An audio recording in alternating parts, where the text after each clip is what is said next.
Hello everyone, स्वागत है आपके अपने यूट्यूब चैनल वाइस सर पर। तो आज हम देखने के लिए जा रहे हैं क्लास 10वीं मैथ का एक थ्योरम है हमारा 6.3 से रिलेटेड कौन समरूपता प्रमेय।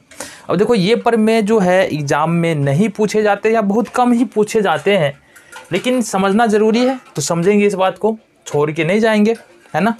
देख लेते हैं बारीकी से। अब देखो, ये थ्योरम जो है ना थोड़ा लंबा होने वाला है, तो वीडियो भी हो सकता है थोड़ा लंबा हो जाए। लेकिन देखो, अगर सब कुछ समझते हुए चलना है, अच्छे से पढ़ाई करना है, तो ये थ्योरम भी दूसरे थ्योरम या दूसरे मैथमेटिकल पोर्शन जो है हमारा, दूसरा मैथमेटिक्स का दूसरा जो भाग है, उसी की तरह ये भी हमारे लिए बहुत ज़्यादा महत्वपूर्ण है। छोड़ के नहीं जाना है, बस समझ लेना है। तो अब ज़्यादा बात नहीं करेंगे, बस हमको समझना है थ्योरम क्या कह रहा है और किस तरीके से इसको हम साबित कर सकते हैं। हमारे पास है कौन समरूपता प्रमेय, यानी ए समरूपता प्रमेय। प्रमेय क्या कहता है? यदि दो त्रिभुजों के संगत कोण बराबर हो तो उसकी संगत भुजाएं समानुपाती होगी और वे त्रिभुज समरूप होगी। प्रमेय हमारा ये कहता है।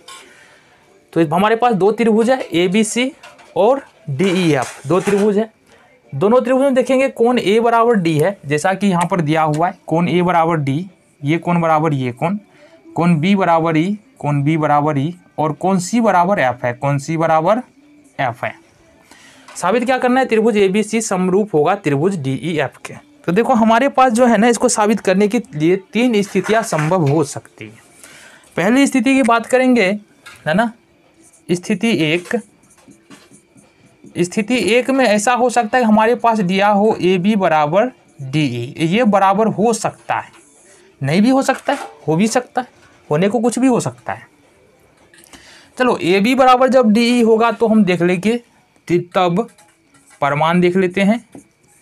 त्रिभुज ABC और DEF में अगर हमारे पास AB बराबर DE है, तब त्रिभुज ABC और DEF में क्या होगा? तो जाहिर सी बात है, AB बराबर DE तो पहले दिया ही हुआ है। साथ ही साथ हमारे पास ये भी पता है कि कोण A बराबर कोण D है। अब ये कहाँ से आ गया कोण A बराबर D? ये भी देखो पहले से दे रखा है, कोण A बराबर D।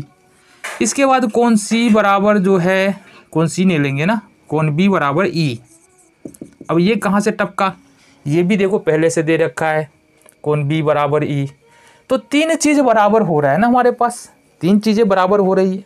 पहला तो एक भुजा बराबर है, दूसरा दो कोण बराबर है।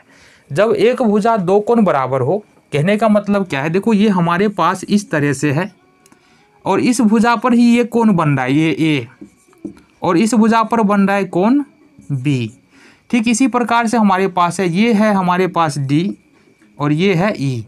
देखो, सबसे पहले तो AB बराबर है DE के, साथ ही साथ ये जो कोण बन रहा है A पर वो D के बराबर है, और कोण B पर जो बन रहा है वो E के बराबर है। ठीक है, और ये दोनों भुजा भी बराबर है। जब इस तरह की स्थिति होती है ना, जब इस तरह की स्थिति हो जाती है, तो हमारा हो जाता है क्या चीज़? त्रिभुज ABC सर्वांग सम त्रिभुज DEF, है ना। क्यों हो जाएगा? ऐसे थोड़ी होता है, कुछ भी हो जाएगा, हो जाता है। क्यों होगा? क्योंकि हमने 9th क्लास में पढ़ा है ASA एंगल साइड एंगल सर्वांग समता प्रमेय, जो अभी हमने बताया कि दो कोण और उस पर बनी भुजा अगर बराबर है तो त्रिभुज सर्वांग सम होगा। तो त्रिभुज ABC सर्वांग सम हो जाएगा त्रिभुज DEF के। अच्छा, जब त्रिभुज दो सर्वांग सम हो जाएगा तो क्या क्या हो जाता है? देखो, जब दो त्रिभुज सर्वांग सम हो जाता है ना, सर्वांग समता का मतलब होता है हर एक अंग समान होना चाहिए। अब अगर त्रिभुज ABC सर्वांग सम है त्रिभुज DEF के, इसका मतलब क्या? AB बराबर D, BC बराबर EF और AC बराबर DF हो जाएगा। तो लिख सकते हैं AB बराबर D तो अपने पास पहले से था, BC बराबर EF अभी अभी सर्वांग सम हुआ इसलिए ये टपका, फिर AC बराबर जो है यहाँ पर DF, ये भी आसमान से नहीं टपका है, चूंकि सर्वांग सम था तो ये यहाँ पर हमारा हो जाएगा। ये तीन चीज़ हो गया। देखो, AB बराबर DE का मतलब जो भी मान आएगा वो क्या आएगा? एक ही आएगा। BC और EF का मान जो भी होगा, 1 2 XY जो भी होगा वो एक ही मान आएगा। AC DF का मान जो भी होगा एक ही आएगा। तो इसको हम लिख सकते हैं ना वैसे, AB बट्टे DE बराबर BC बट्टे EF बराबर AC बट्टे DF। ठीक है, ये हो जाएगा 1 के बराबर। क्यों होगा? अनुपात सबका बराबर है, क्यों होगा? देखो ए बी बराबर डी, मान 1 ही आएगा, 1 आएगा तो 1 आएगा, 2 आएगा तो दोनों का मान 2 होगा, तो कट के बचेगा कितना? 1। इसी तरीके से बी सी बट्टे ई एफ कट के बचेगा 1, ए सी बट्टे डी एफ दोनों बराबर है, कट के बचेगा 1। तो किसी भी त्रिभुज को समरूप होने के लिए हमारे पास शर्त क्या है कि पहला तो तीनों कोण बराबर होना चाहिए, दो तो ये दे रखा है, क्वेश्चन में ही दे रखा है। दूसरा बात है कि भुजाएं समानुपाती होता है, जो हमने अभी साबित कर दिया है। इसलिए लिख सकते हैं त्रिभुज ए बी सी समरूप हो जाएगा त्रिभुज डी ई एफ के। तो ये पहला इस तरीके से साबित हो जाता है। तो पहले स्थिति में तो बिल्कुल आसान तरीके से हमने साबित कर लिया, कोई समस्या ही नहीं थी। अब बात करेंगे हम दूसरे स्थिति की। तो अब स्थिति 2 की बात करेंगे। स्थिति 2 में हमारे पास है क्या? स्थिति 2 में है ए बी जो है वो छोटा है डी ई से, मतलब ए बी डी ई से छोटा है या ए बी से बड़ा है डी। इस स्थिति में हमने क्या किया कि डी ई एफ पर, जो त्रिभुज है डी ई एफ पर पी और क्यू बिंदु डी ई एफ के, यहाँ से देखो डी ई एफ के डी ई भुजा और डी एफ भुजा, डी ई भुजा और डी ई एफ पर भुजा पर बिंदु, 2 बिंदु लिया पी और क्यू, और ये बिंदु इस प्रकार लिया कि ए बी बराबर डी पी और ए सी बराबर डी क्यू हो जाए। यानी ए बी के बराबर डी पी ले लिए हैं और ए सी के बराबर डी क्यू ले लिए हैं। अब अगर देखेंगे त्रिभुज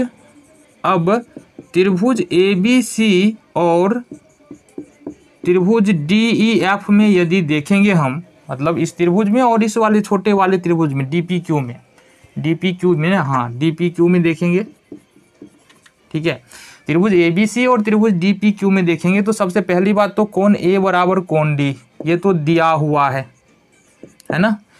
दूसरी बात है कि ए बी बराबर हो जाएगा हमारे पास डी पी, ये किससे होगा? रचना से, अभी अभी हमने बात किया है। साथ ही साथ हो जाएगा हमारे पास ए सी बराबर हो जाएगा डी क्यू, ये भी किससे हो जाएगा? रचना से, अभी अभी हमने माना है, अभी माना है ना ऊपर में, ए बी बराबर डी पी, ए सी बराबर डी क्यू। अब देखो, इसलिए ये त्रिभुज हो जाएगा, त्रिभुज ए बी सी सर्वांगसम हो जाएगा त्रिभुज डी पी क्यू के। ऐसा क्यों हो जाएगा? क्योंकि ये कहता है हमारा एस ए एस सर्वांग समता पर में एस ए एस सर्वांग समता पर में क्या कहता है? यदि किसी त्रिभुज के 2 भुजा बराबर है और उसके दोनों भुजाओं के द्वारा जो कोण बन रहा है वो बराबर है, तो त्रिभुज क्या हो जाएगा? सर्वांगसम हो जाएगा। इस तरीके से देखो, ये कोई त्रिभुज बन रहा है, ये कोण यानी ये दोनों भुजा बराबर होना चाहिए, ये भुजा इसके बराबर, ये भुजा इसके बराबर, और ये जो कोण है बराबर होगा, तो दोनों त्रिभुज क्या हो जाएगा? सर्वांगसम हो जाएगा। तो इसका प्रयोग किया हमने। अब त्रिभुज जब ए बी सी सर्वांगसम हो जाएगा डी पी क्यू के, मतलब ए बी सी सर्वांगसम हो जाएगा डी पी क्यू के, इसका मतलब इसका सारा भाग इसके सारे भाग के क्या हो जाएगा? बराबर हो जाएगा, है ना। इसका मतलब तो ये भी है कि कोण बी बराबर जो है वो बराबर हो जाएगा कोण डी पी क्यू के, ए बराबर डी हो जाएगा, कोण बी बराबर कोण डी पी क्यू हो जाएगा। लेकिन देखो ये हमको हमारे पास दिया क्या है, लेकिन साथ ही हमारे पास दिया है, देखो कोण बी बराबर कोण ई, ये यहाँ पर दिया हुआ है, ये लफड़ा लगा रहा है, कोण बी बराबर कोण ई दिया हुआ है। हमने क्या किया कि कोण बी बराबर डी पी क्यू सर्वांगसम साबित किया, तो कोण बी बराबर डी पी क्यू निकल गया, क्योंकि ये तो होना है, कोण ए बराबर डी होगा, कोण बी बराबर डी पी क्यू होगा, कोण सी बराबर डी क्यू पी होगा। लेकिन पहले से रखा है कोण बी बराबर कोण ई, इसका मतलब देखो बी यहाँ भी है, बी यहाँ भी है, इसका मतलब ये हुआ कि कोण डी पी क्यू जो है वो बराबर हो जाएगा कोण ई के, है ना। देखो कोण डी पी क्यू ये वाला कोण जो है इस वाले कोण के बराबर हो जाएगा। अब चूंकि ये संगत कोण है, ये संगत कोण है, इसलिए हमारे पास ये हो जाएगा पी क्यू समांतर ई एफ। क्या हो जाएगा? पी क्यू समांतर ई एफ। इस तरीके से हम पढ़े हैं ना।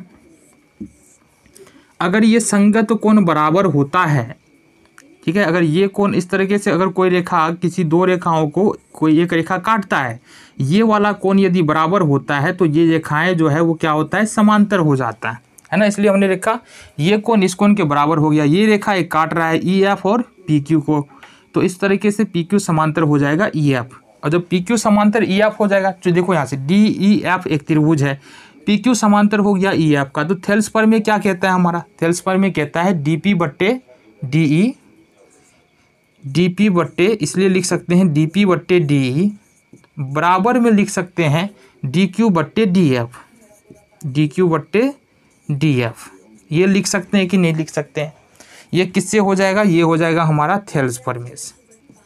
किससे होगा, थेल्स परमेस। चलो जी, इसमें थोड़ा और आगे बढ़ेंगे। डीपी बट्टे डी है ना, हमने क्या माना, हमने माना क्या जरा देख लो। डीपी बराबर हमने माना ए बी बराबर डीपी माना है, तो डीपी की जगह पर हम ए बी रख देते हैं। ए बी बट्टे डी बराबर डी क्यू बराबर हमने माना है ए सी बराबर डी क्यू माना है, तो डी क्यू की जगह पर ए सी रख देते हैं। और ये हो जाएगा हमारा नीचे में डी एफ तो है ही। देखो क्या था, डी पी बट्टे डी था, डी क्यू बट्टे डी एफ था, डी पी के बराबर ए बी था, ए बी रखती है ए बी बट्टे डी हो गया। डी क्यू के बराबर यहाँ से क्या, डी क्यू के बराबर ए सी था, तो डी क्यू की जगह पर ए सी रखा हमने, तो ए सी बट्टे डी एफ हो गया, है ना। इसको मान लेंगे समीकरण 1।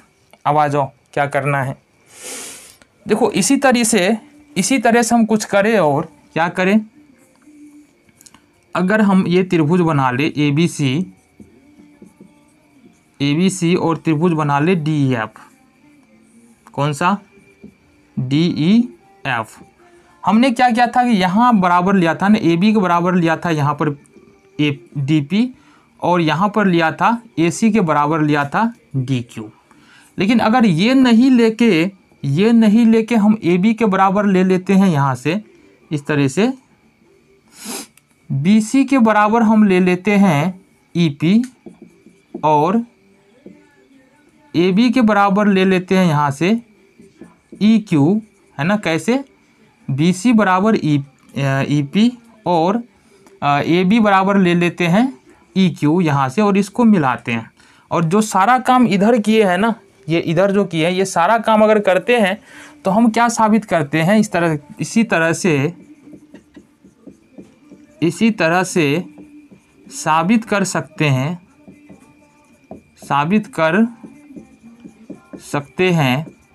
क्या साबित कर सके, जो बताए ना ये करके साबित क्या कर सकते हैं, ए बी बट्टे डी ई बराबर बी सी बट्टे ई एफ। ये साबित हो सकता है। ये हो जाएगा समीकरण नंबर 2। ठीक है, तो समीकरण 1 में हमारा ये दिया हुआ है ए बी बट्टे डी ए सी बट्टे डी एफ। समीकरण 2 में है ए बी बट्टे डी बी सी बट्टे ई एफ। देखो ए बी बट्टे डी यहाँ भी है, ए बी बट्टे डी यहाँ पर, मतलब इसमें 3 चीज़ें हैं। कौन कौन सी, पहला है ए बी बट्टे डी, दूसरा है बी सी बट्टे ई एफ, और तीसरा हमारा ए सी बट्टे डी एफ, है ना, ए सी बट्टे डी एफ।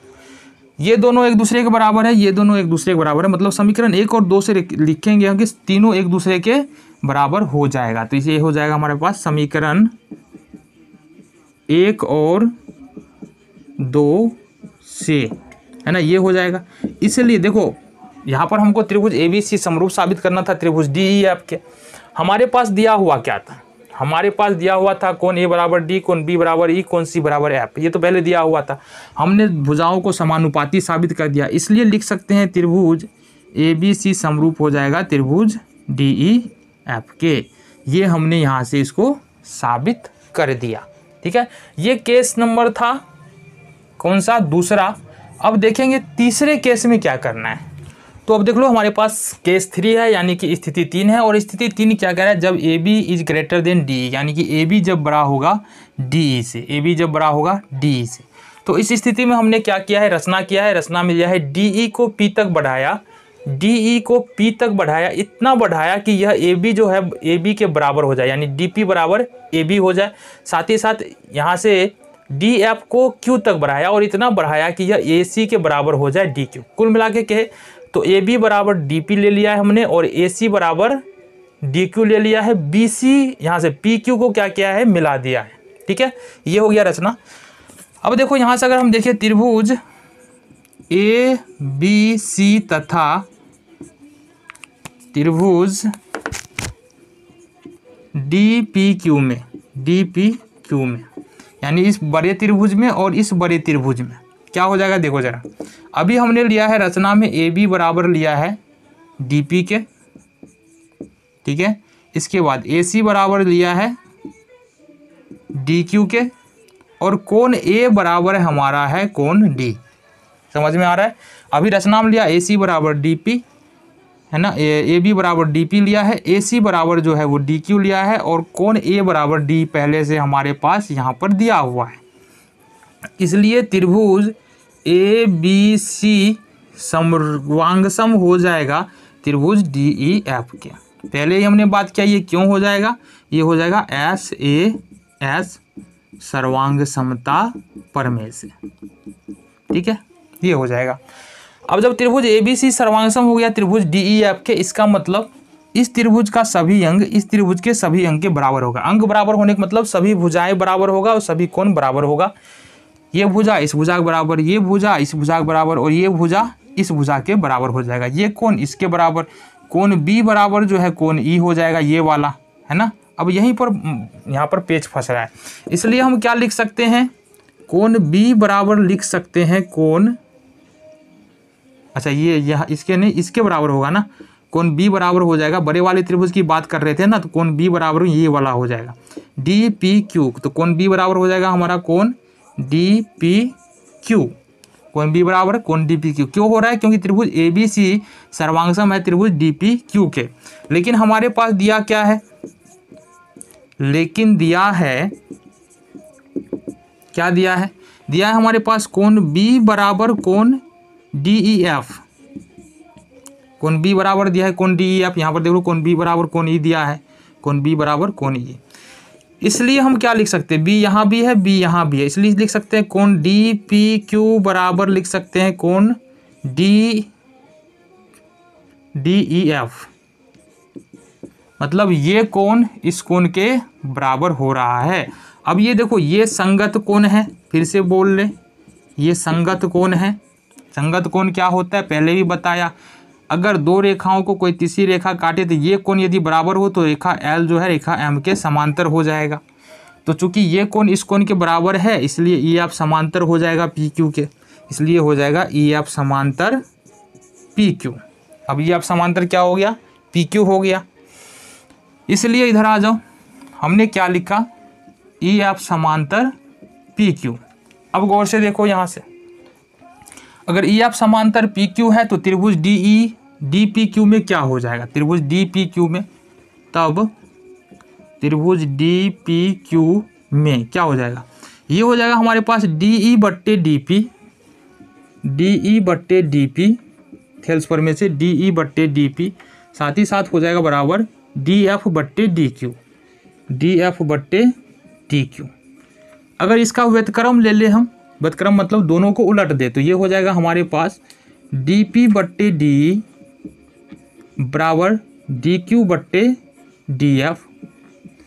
अब जरा एक बात बता दो हमको, यहाँ पर AB बराबर लिया है हमने DP, तो DP की जगह पर लिख देंगे AB, ये हो जाएगा हमारा DE, और DQ बराबर हमने लिया है AC के बराबर लिया है DQ, तो DQ बदले में लिख देंगे AC बट्टे DQ, AC बट्टे DF। ठीक है, DQ के बदले में हमने AC रखा, इसको समीकरण मानेंगे 1। चलो जी, देखो यहाँ पर हमने क्या किया था कि चूंकि D इस केस में जो है हमारा AB जो है बड़ा है और DE छोटा है, तो हमने क्या किया, इसको बढ़ा दिया, यानी कि DE को बढ़ाया P तक, ताकि AB बराबर हो जाए DP के। अगर इसी तरीके का काम कुछ यहाँ पर करें, अगर हम यहाँ पर देखो, ये त्रिभुज हमारा हो इस तरीके से, और ये त्रिभुज हो हमारा इस तरह से, कौन सा, ये है ABC, और ये ऊपर नहीं ले रहे, यहाँ ले लेते हैं, और ये है हमारा DEF। तो हमने इस दोनों भुजा को बढ़ाया था ना, इसको और इसको बढ़ाया था। अगर सेम काम हम इस भुजा में जाके करें, इस दोनों भुजा को बढ़ाया, यानी कि ED भुजा को और EF भुजा को बढ़ा ले, इसको मिला दे और सेम काम करे, तो हमारे पास क्या आ जाएगा, हमारे पास हो जाएगा इसी तरह से साबित किया जा सकता है,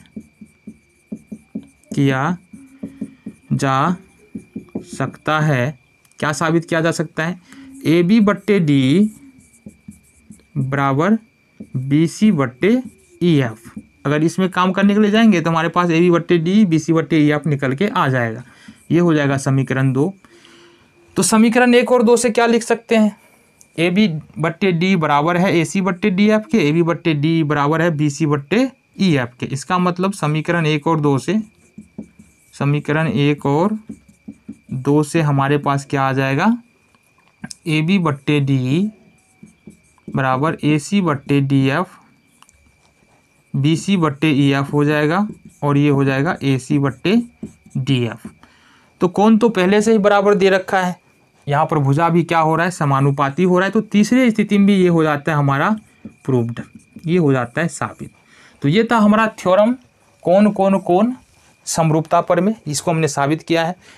ठीक है, अगर कोई समस्या है तो नीचे कमेंट करो, बताओ, उसका सॉल्यूशन इंस्टेंट मिल जाएगा। मिलते हैं नेक्स्ट वीडियो में।